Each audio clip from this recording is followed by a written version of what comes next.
Hello बच्चों। तो इस सवाल में बोला है a particle of mass 1 kg slides in a horizontal circle of radius 20 metre with a constant speed of 1 metre per second. Constant speed से चल रहा है, मतलब acceleration must be zero. The only forces in the vertical direction acting on the particle are its weight and normal reaction.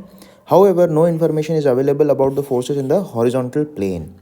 Over a period of time, whole energy dissipated due to work done by friction is conducted to the ground and simultaneously radiated to surrounding.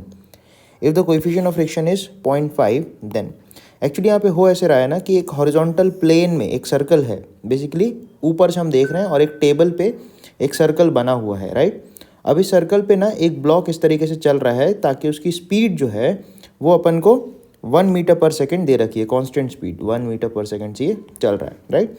तो table पे जो circle है उसका centre यहाँ से ऐसा है और इसकी जो रेडियस है वो 20 मीटर दे रखी है, राइट। बहुत बड़ी सर्कल है।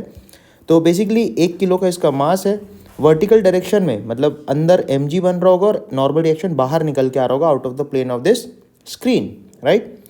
तो हमको बोल रहा है कि अगर ये कांस्टेंट स्पीड से चल रहा है एक सर्कल में, तो फ्रिक्शन के बारे में आप क्या बता सकते हो। तो एक्चुअली जब भी कोई बॉडी सर्कल में चलेगी तो उसके पास घूमने के लिए एटलीस्ट सेंट्रीपिटल फोर्स तो होना ही होना चाहिए। तो यहाँ पे जो फ्रिक्शन है वो ही सेंट्रीपिटल फोर्स लगा रहा होगा, क्योंकि और कोई इन्फॉर्मेशन हमें दे रखी नहीं है। तो friction force must be equal to centripetal force, तो mv²/r अपन लिख सकते हैं। तो फ्रिक्शन फोर्स के बारे में अपन लिख सकते हैं, इसका मास दे रखा 1 kg, वेलोसिटी है 1 मीटर पर सेकेंड स्क्वायर, /20। तो फ्रिक्शन की वैल्यू आएगी 1/20 न्यूटन्स। तो पहला ऑप्शन तो गड़बड़ हो गया, फ्रिक्शन फोर्स 5 न्यूटन नहीं हो सकती। सेकंड बोल रहा है the frictional force must be in tangential direction, ये भी नहीं हो सकता। वाई? बिकॉज अगर ये टेंजेंशियल डायरेक्शन में होता तो इसकी स्पीड को बदलता होता, राइट। क्योंकि टेंजेंशियल फोर्स होने से टेंजेंशियल एक्सेलरेशन आएगा और टेंजेंशियल एक्सेलरेशन से इस वेलोसिटी की जो वैल्यू है, ये जो स्पीड की वैल्यू है, इसका मैग्नीट्यूड जो है वो बदलेगा, राइट। इसी वजह से सेकेंड ऑप्शन भी नहीं हो सकता।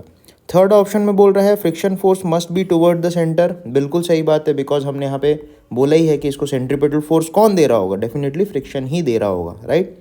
एंड फोर्थ ऑप्शन बोल रहा है no comment can be made about the direction और magnitude of friction based on the given data. गलत बात। हम फ्रिक्शन के मैग्नीट्यूड के बारे में बता सकते हैं, लेकिन फ्रिक्शन के डायरेक्शन के बारे में भी बता सकते हैं। तो हम दोनों चीज़ों के बारे में यहाँ पे बता सकते हैं, राइट। इसलिए डी ऑप्शन भी गलत हो जाएगा। तो इस क्वेश्चन का करेक्ट आंसर होगा ऑप्शन सी। थैंक यू बच्चों।